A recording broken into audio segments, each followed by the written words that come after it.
هاد القصة اللي غادي نعاود لكم اليوم من بين أروع وأجمل القصص اللي القدر تحكم فيها كيف ما بغى. الخوت بلا ما نزيد نطول عليكم كتر، على بركة الله يلا نبداو، وضروري كويز ديال هاتي.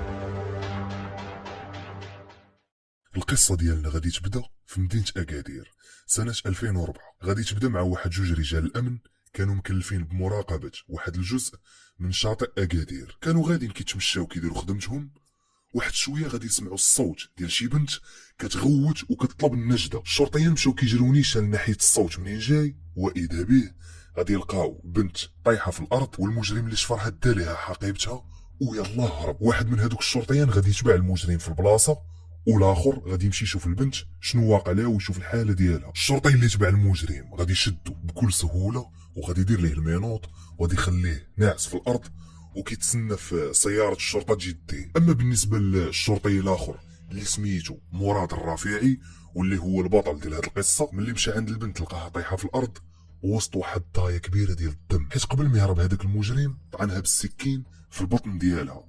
الحمد لله البنت كانت مازال حية، لكن الحالة ديالها كانت خطيرة بزاف، كانت كتنزف بزاف. هنا البطل ديالنا مراد غادي يهز البنت وغادي يمشي يجري بها نيشان ناحية الشارع.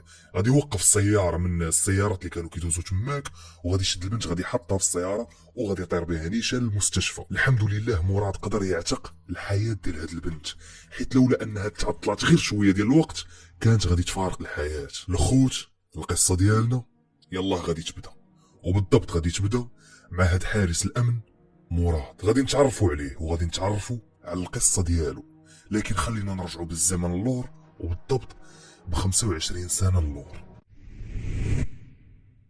في فبراير سنة 1980 غيتم العثور على واحد الطفل عنده 3 سنوات. غادي يلقاوه حدا باب سبتة. الدري مسكين كان باقي صغير ومودر لوالديه. غادي يهزوه وغادي يديوه لمخفر الشرطة. الشرطة بطبيعة الحال غادي تسناو والديه باش يجيو يقلبوا عليه ولا يجيو يديوه، لكن للاسف غادي تدوز المده ديال 3 ايام ما جا حتى شي واحد سول عليه. هنا الشرطه غادي تسلموا لواحد المؤسسه خيريه في تطوان. هاد الطفل الصغير كانت في يدو واحد الكورميط ولا واحد البراسلي ديال الذهب منقوش عليها الاسم ديالو مراد والتاريخ اللي تزاد فيه. واحد من هذوك المربين اللي كانوا في الخيريه غادي يشفق على مراد، بقى فيه جاه واحد الوليد مازال صغير، بقى فيه وكان كيتعامل معاه بحال ولده، كان كيتعامل معاه بحال ولده عزيز عليه، لدرجه حتى هذيك الكورميط اللي كان دير مراد في يديه حيدها ليه، خداها ليه وخباها باش ما يديوهاش ليه، خباها حتى يبدا يكبر شويه عاد يردها ليه. غادي تدوز الايام والايام ومراد بدا كيكبر. كان واحد طفل منضبط وواحد طفل مجتهد، غادي ياخد شهادة البكالوريا في شعبة العلوم، وكان باغي يكمل الدراسة ديالو في كلية العلوم بالرباط، لكن نظرا للحالة ديالو المادية ما كانش كتسمح ليه انه يمشي يكمل قرايته تماك. داكشي علاش بقى في الملجأ وبقى كيعاون هذوك الاطفال اللي حتى هما في الخيريه، كيعاونهم في الدراسه. حتى لواحد النهار شاءت الاقدار وكانت هذيك الخيريه اللي فيها مراد من بين المراكز اللي غادي يزورهم وزير الشؤون الاجتماعيه. هنا مراد استغل الفرصه وقاد واحد الورقه كتب فيها طلب ديال العمل، كتب فيها باللي باغي يخدم وباللي عنده شهاده البكالوريا الى اخره. وبالفعل ملي جا الوزير مراد عطاه الورقه ونسى الامر، لكن الوزير منساهش. غادي يحط الطلب ديالو في الاداره العامه للامن الوطني. وبالفعل من بعد ايام قليله مراد غادي يتلقى مكالمه هاتفيه من الامن الوطني باش يجي يدوز الامتحان. غادي يتقبل مراد وغادي يبدا التدريب ديالو في المعهد الملكي للشرطه. مراد غادي يتميز على الزملاء ديالو في فتره التكوين، وغادي يحصل على شهاده جيده اللي خولات ليه انه يختار المدينه اللي بغى باش يخدم فيها. مراد غادي يختار مدينه اكادير وغادي يخدم فيها كحارس امن. قبل ما يمشي يسلم على المربي ديالو اللي رباه واللي كان كيعتبره بحال الابن ديالو. هذا المربي كان واحد السيد الله يعمرها دار، وكان عزيز عليه مراد وكان قريب منه. وحتى مراد ملي كان بدا كيكبر في الخيريه عاود ليه القصه ديالو كامله، عاود ليه كيفاش حتى لقاوه وفين لقاوه، وعطاه حتى ديك الكورميط اللي كان خباه عنده، الكورميط اللي فيها سميتو والتاريخ اللي تزاد فيه. المهم من بعد ما مراد سلم على المربي ديالو غادي يسافر لمدينه اكادير وغادي يخدم تماك. دابا من بعد ما تعرفنا على مراد والقصه ديالو، اجي نرجعوا للحادثه اللي عاودت لكم في الاول ونربطوا الاحداث. من بعد ما شدوا هذاك المجرم اللي شفر هذيك البنت وطعنها، داوه لمخفر الشرطه باش يطبقوا عليه القانون. اما بالنسبه للبنت اللي سميتها امال، الحمد لله نجات. اما بالنسبه لمراد فراه الغد ليه رجع للعمل ديالو ونسى الموضوع، وهو كان خدام حتى غادي يوقف عليه الرئيس ديالو بسياره العميد الاقليمي، غادي يقول ليه مراد طلع معايا للسياره بغيتك. غادي يركب معاه مراد وغادي يتوجهوا لمقر الامن. هنا الرئيس ديالو غادي يقول ليه راه ولي الامن كيتسنى فيك، ولي امن اكادير كيتسنى فيك وباغي يشوفك. راكم عارفين هنا الاحساس ديال مراد باش يدخل عند ولي الامن راه شي حاجه اللي ما ساهلاش. هنا مراد غادي يدخل عند ولي امن اكادير وغادي يلقي عليه التحيه. من بعد ما عطاه الولي الاذن باش يرتاح، هنا مراد غادي يشوف واحد السيد تماك اللي كيبان عليه الهيبه والوقار. هاد السيد كان حتى هو في المكتب ديال الوالي، وتل هنا مراد مازال ما عارف شنو هو سبب الاستدعاء ديالو. هنا ولي الامن غادي يقول ليه مراد عاود لينا الحادثه اللي وقعت البارح. مراد بطبيعه الحال بدا كيعاود في الحادثه والتفاصيل ديالها، كيفاش شدوا المجرم، كيفاش اعتقل البنت، كيفاش عاود لهم الحادثه كامله بالتفاصيل ديالها. هذاك الراجل اللي تماك كان جالس وكيتصنت بكل اهتمام. هنا ولي الامن سولو قال ليه شنو هو السبب اللي خلاك توقف سياره نقل البضائع باش دي فيها البنت للمستشفى. مراد غادي يجاوبه بانضباط وبكل ثقه، غادي يقول ليه الحياه ديال الانسان سيدي غلى من كل شيء. الوقيته اللي جيت فيها ولقيت البنت طايحه في الارض وشفت الحاله ديالها كان خاصني نضحي باي حاجه باش نعتقها، وكنت طلبت سياره الاسعاف كانت تقدر تعطل، والحاله ديالها كانت خطيره ما تقدرش تسنى بزاف. مراد كان كيدوي وولي الامن كيسمع ليه بكل افتخار واعجاب. اما بالنسبه للسيد اللي كان حداه كان مهتم وكيسمع لادق التفاصيل. ملي كمل مراد الكلام ديالو غادي يقول ليه الوالي اليوم استدعيتك باش نهنئك على هاد العمل اللي درتي، وهاد السيد اللي حداك اللي سميتو الحاج عمر هو الاب ديال هاد البنت، وحتى هو جا شخصيا باش يشكرك. الحاج عمر غادي ينوض وغادي يعنق مراد وغادي يشكره على هاد العمل البطولي اللي دار. فهاد اللحظه الحاج غادي يجبد واحد الظرف من جيبو، هذاك الظرف كان باين انه عامر بالفلوس، غادي يجبد هذاك الظرف اللي كان مسدود وغادي يعطيه لمراد.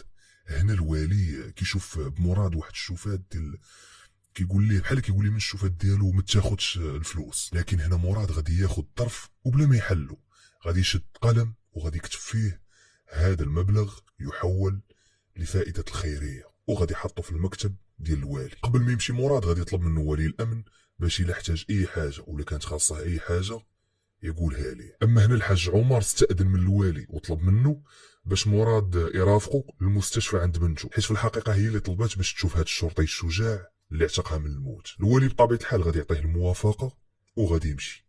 هنا مراد ملي دخل لعند البنت الغرفه ديالها غادي تستقبله بواحد الابتسامه اللي كتبين الاعجاب ديالها بهذاك الدور البطولي اللي دار. امال حتى هي شكرته بزاف وحياته. مراد جاوبها بجمله واحده هذا واجب لاله، هذا واجب ديالنا. قبل ما يمشي مراد قالت ليه الام باش يجي يتغدى معاهم الجمعه الجايه، بغات تعرض عليه وتكبر به. مراد بطبيعه الحال وافق وقال لها ان شاء الله مرحبا، وحتى هو اصلا ارتاح لهاد العائله. وبالفعل ملي وصل نهار الجمعه مراد غادي يبدل الملابس ديال العمل وغادي يلبس ليه واحد الفوقيه وواحد البليغه، يدير ليه الرويحه والمسائل وغادي يمشي عنده. في الحقيقه الحاج عمر الاب ديال البنت كان واحد تاجر كبير ومعروف، كان واحد السيد لاباس عليه وواحد السيد طيب والله يعمرها دار. ملي وصل غادي يستقبلوه كلهم بكل فرح وسرور. البنت في الحقيقه ارتاحت بزاف لمراد وعجباتها شخصيته، وحتى مراد جاه نفس الاحساس وارتاح ليها حتى هي اكثر. غادي يتبادلوا رقم الهاتف بيناتهم وغادي يبقاو على اتصال. من بعد ايام وايام طورات العلاقه ديالهم الزواج، وهنا قرروا باش يتزوجوا ويكملوا حياتهم مع بعضياتهم. في الحقيقه الوالدين ديال امال كانوا موافقين على هذا الزواج وفرحانين له، لكن الحاجه اللي صدمت مراد وحزناته بزاف هو ملي قال له الحاج عمر جيب ولدي والديك ومرحبا بكم، جيب والديك وان شاء الله نديروا الخطبه والمسائل. ما كانوش عارفين القصه ديال مراد بانه كبر في الخيريه بلا اب بلا ام، حيت اصلا مراد مازال ما جابتش الفرصه باش يعاود لهم القصه ديالو، يعني ما كانوش عارفين هادشي. هنا في الحقيقه تحط في واحد الموقف خايب لا يحسد عليه. بقى كيفكر شنو يدير لكن والو ما جاتو حتى شي فكره. قال الحل الوحيد اللي عندي هو نمشي عند ولي الامن ونعاود ليه قصتي، نقول ليه هو يمشي معايا باش يخطب ليا بمثابه الاب ديالي. كان عارف باللي الوالي ما غاديش يردو، واصلا هو اللي كيعرفو بوحدو ما كيعرف حتى شي واحد تماك، يعني بنفس العمر ديال الاب ديالو. وبالفعل داكشي اللي دار مشى لمقر الامن باش يتلاقى معاه، لكن هنا غادي يصدموا هذاك الحارس اللي في الباب، غادي يقول ليه بلاتي شكون انت اللي باغي تشوف الوالي؟ قال ليه مراد لا ودي راني عندي مشكل شخصي ضروري خاصني ندوي معاه. هنا الحارس قال ليه وسير كتب شي طالب وتسنى هذاك الطالب حتى يتقبل وتجي نوبتك، عاد ديك الساعه تقدر تدخل تشوفه. مراد تعصب قال ليه لا هادشي اللي عندي راه ضروري خاصنا نقولوا ليه اليوم. المهم بقاو كيتغاوتوا مع بعضياتهم حتى لواحد اللحظه غادي تحل المكتب ديال الوالي وغادي يخرج هو بنفسه، غادي يقول لهم شنو كاين شنو هاد الصداع. هنا مراد وهذاك الحارس غادي يلقاو عليه التحيه. الوالي غادي يشوف مراد يقول ليه مراد كي داير بخير مرحبا بك دخل تفضل مرحبا. غادي يدخل هو وياه للمكتب وغادي يجلسوا. وهنا مراد غادي يبدا يعاود ليه في القصه هاكين وهاكين وهاكين وهاكين وشنو وقع وهذيك البنت اللي كانت اعتقت وهذا راه تطورات العلاقه ديالنا وتطورات الزواج ودابا راح بغينا نتزوجوا مع بعضياتنا. الوالي بطبيعه الحال فرح ليه وقال ليه الله يجعل كل شيء مبارك مسعود وبارك ليه وقال ليه شوف عندك اسبوع باش تجيب والديك وتمشي تخطب البنت. هنا مراد غادي يتفرقع بالبكا غادي يبدا يبكي. الوالي تصدم ما فهم والو ما عرفوش علاش كيبكي. قال ليه مراد هذا هو المشكل ديالي هذا هو المشكل علاش جيت عندك. في الحقيقه ما عنديش والديه انا واحد الطفل اللي كبرت في الخيريه. المهم عاود لي قصته كامله. قال لي بما انني ما عندي لا اب لا ام بغيت سيادتكم انت تمشي معايا الى قبلتي. الا مشيتي معايا الحاج عمر غادي يتفهم الحاله ديالي وغادي يحشم منك وان شاء الله غادي يدوز كل شيء بخير وعلى خير. هنا الوالي بقى فيه مراد بقى فيه بزاف خصوصا انه واحد الشاب خلوق ومنضبط. قال لي بلاتي قبل ما غادي نمشي معاك خليني نبحث ليك على والديك الاصليين ولا ما لقيتهمش ديك الساعه كنوعدك انني نمشي معاك. قال ليه مراد هذه راه اكبر امنيه عندي هي نعاود نشوف والديا مره اخرى واش بصح سيادتكم تقدروا. هنا الوالي قال ليه بغيتك مراد تعطيني كاع المعلومات اللي عندك عليك امتى لقاوك وفين ووقتاش والسنه بغيتك تعطيني كاع المعلومات واي حاجه غادي تعاونني في التحقيق. مراد غادي يعاود ليه كل شيء بالتفاصيل الدقيقه والاهم انه غادي يعطيه هذيك الكورميت ديال الذهب اللي كانت في يدو ملي كان صغير اللي فيها سميتو والتاريخ اللي تزاد فيه. هنا الولي قال لي صافي يا مراد دابا تقدر تمشي وإلا كانت اي حاجه غادي نعلمك. مراد غادي يخرج فرحان ومستبشر. اما بالنسبه للوالي دخل هو شخصيا في هذه القضيه. غادي يامر احد الضباط باش يجي عنده ويكلفوا بهذه المهمه. غادي يامره باش يمشي لمدينه تطوان ويمشي يزور جميع المستشفيات اللي كاينين تم يقلب على الاطفال اللي تزادوا بهذا التاريخ وبالضبط الاطفال اللي سميتهم مراد. الضابط غادي ينفذ الكلام وغادي يبدا في المهمه.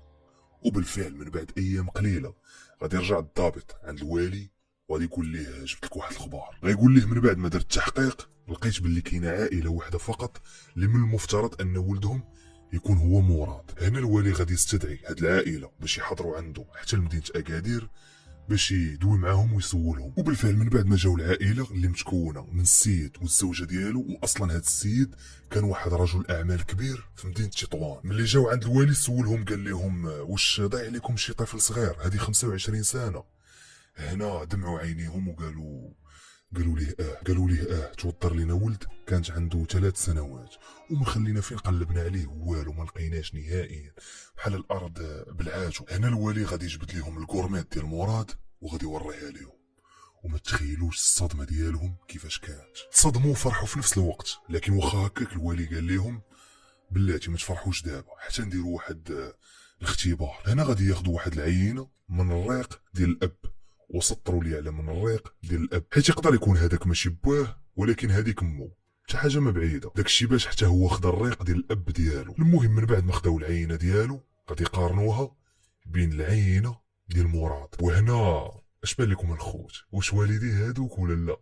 اش بان لكم نديروا شويه التشويق. بالفعل العينه طلعت مطابقه تماما. غادي يستدعيهم الوالي بجوج الوالدين ديال مراد ومراد غادي يلاقيهم مع بعضياتهم وما تخيلوش الاحساس والفرحه ديالهم كيفاش كانت. غادي يتزوج مراد بامل وغادي يدي معاه والديه الاصليين من بعد ما اكتشف انهم حتى هما من واحد العائله اللي كبيره واحد العائله اللي ميسوره ولا باس عليهم. والخير من اللي كيجي في خطره واحده. صدق مراد جمع بين والديه اللي ما شافهمش 25 سنه وتزوج بالبنت اللي بغاها واللي حتى هي بغاتو واللي حتى هي من عائله كبيره. بوت مراد غادي يعطيه بزاف الفلوس وبزاف الاملاك باش يعوض ليه ولو غير شويه من بزاف الايام ضاعوا ليه. لكن مع ذلك مراد غادي يتبرع بالنص ديال الاملاك ديالو للخيريه اللي رباتو. ما نساش الخير، تفكر هذوك الناس المحسنين اللي كانوا كيجيو للخيريه وكيفرحوا هذوك الاطفال وكيفرحوا حتى هو، كيجيبوا لهم حوايج ولا ماكله ولا اي حاجه غتفرحهم. كان ديما كيقول حتى انا ملي غادي نكبر،